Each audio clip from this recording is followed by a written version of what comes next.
Hello students, last time we have seen theorem 1.3. In that we understood that let P be a prime number.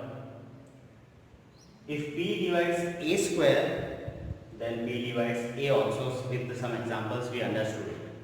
And I told you in the last lecture that this theorem we have to remember now for next coming examples. So in our textbook, before example, theorem 1.4 is given. Theorem 1.4, to prove this also we will use theorem 1.3. How? Let's see.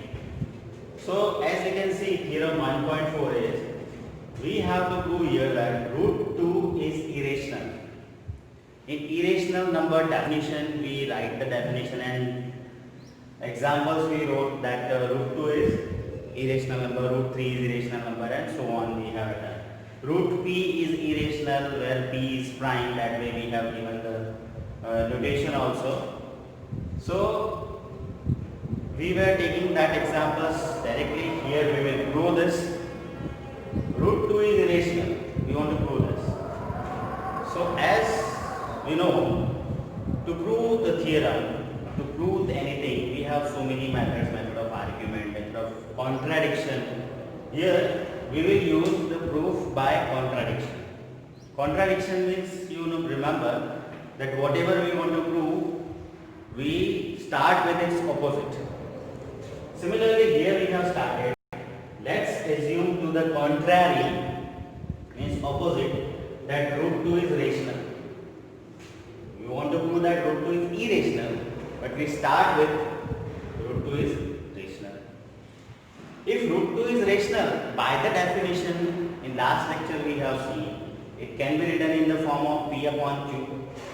So here we can find integers R and S, where S is not equal to 0. There we have written P and Q, here we are taking R and S. We can take such that root 2 is equals to R upon S. Like P upon Q, similarly R upon S we can write by the definition. Suppose R and S have a common factor other than 1. It may have some common factor. R upon S means it may have like 5 upon 15 if I write R upon S. They have a common factor other than 1 as 5. The common factor 5 we have. So we can cut with the 5 1s are 5, 5 2s are 15, 1 upon 3 we write. This way we do. About that we are written that R upon S form may have some common factor other than 1. Like here R upon S have a common factor 5. So what we have to do? Then we divide by that common factor to get root 2 is equal to A upon B. So like here in example I have done, I have divided by the common factor 5 up and down, and I got 1 upon 3 the new P upon Q type form. This new form I will tell as A upon B. So initially the direct number we have denoted by R upon S, in which it may have some common factor, so we have denoted by R upon S, and now we are dividing by that common factor, and the new ratio we take as, the new number we take as A upon B. As we have divided by the common factor, so now A upon B will not have a common factor, so that we have written here, where A and B are co-prime. What is this means? Co-prime means that A and B have no common factor other than 1. Now, understood? Before it was having the common factor, it was having, so we have divided by the common factor. So now in the new form of A upon B, both A and B have no common factor other than 1. This is we have here. Now, as we have the new form now, root 2 is equal to A upon B, we start with that. Root 2 is equal to A upon B. So, mathematical operations, this B down there, we can take it multiply. So, it will be root 2 into B equals to A. Now, what to do? Squaring both the sides. Both the sides you square. Root 2 square will be 2. B square equals A square. On both the sides we have square. 2b square equals to a square. This form suggests that 2 divides a square. So 2 divides a square. If 2 divides a square, then 2 divides a also. By theorem 1.3, here we have. If p divides a square, p divides a. Similarly, if 2 divides a square, then 2 divides a. Theorem 1.3. This result we will say as a, and this result we say as 1. We got here. Now next, we can write for some integer c, if 2 divides a, then can we write for some taking some integer as c, like a equal to 2c. A equal to 2c, what suggested? It suggests that 2 divides a. It was, we have proved here, 2 divides a, so it can be written as a equal to 2c type. C may be any number, any integer. By this we can write this. Now a equal to 2c, say this result as 2, and result 1 was here 2b square equal to a square. What we have to do? Substituting 2 means a equal to 2c in 1 means here we have to substitute. So here what we have, 2b square as it is we have written equals a square. We have a here and a equal to 2c here we have in result 2. So in place of a we will write 2c because a equal to 2c, and square as it is square. By squaring 2c, what we get? 2 square 4 and c square as it is. Right? So 2b square equals to 4c square we have.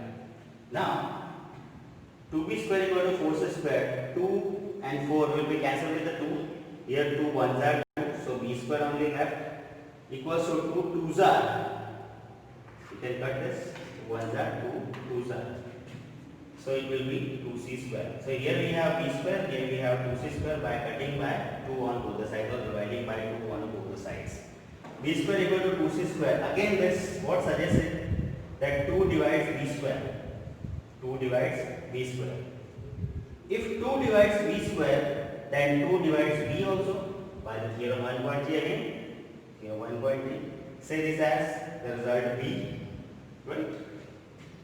Now result a and b you see. Here we have written that 2 divides a. Here we have 2 divides b. Means 2 divides a and b both. From a and b, what we can conclude, a and b both have at least 2 as a common factor.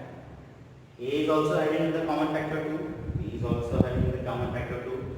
So what we can say, that a and b both have a common factor 2, at least 2 as a common factor. But this contradicts the fact that a and b have no common factor other than 1. What was here? We have written that a and b have no common factor other than 1. And here what we are getting, a and b have at least 2 as a common factor. So this is mismatch. There we have no common factor, here we have a common factor. So this is the contradiction of the given fact. That was here, that is here.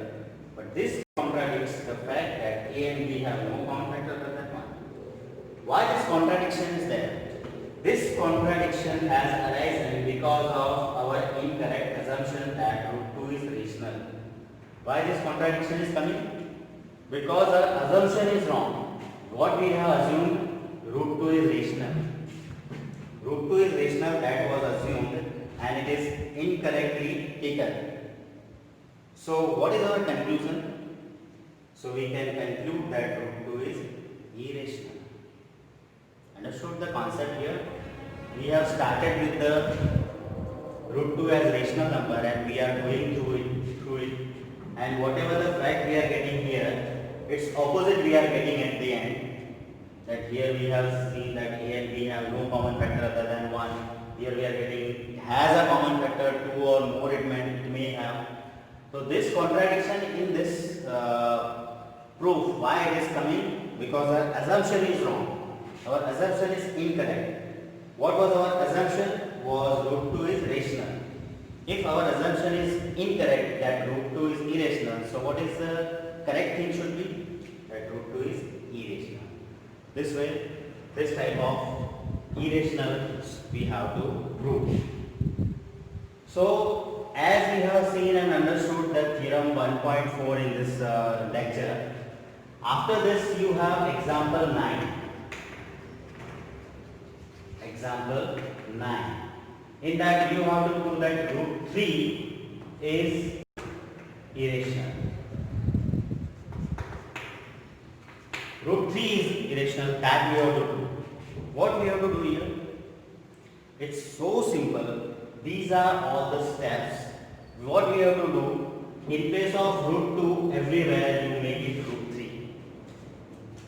You will get the whole and whole everything like this.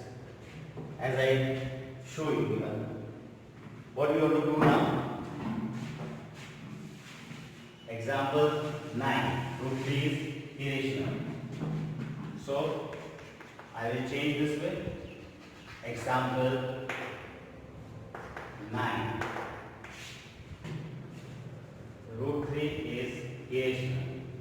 So again the same steps we will follow. Let's assume that contrary root 3 is rational. So by the definition we can find integers r and s not equal to 0 such that root 3 equals to r upon s.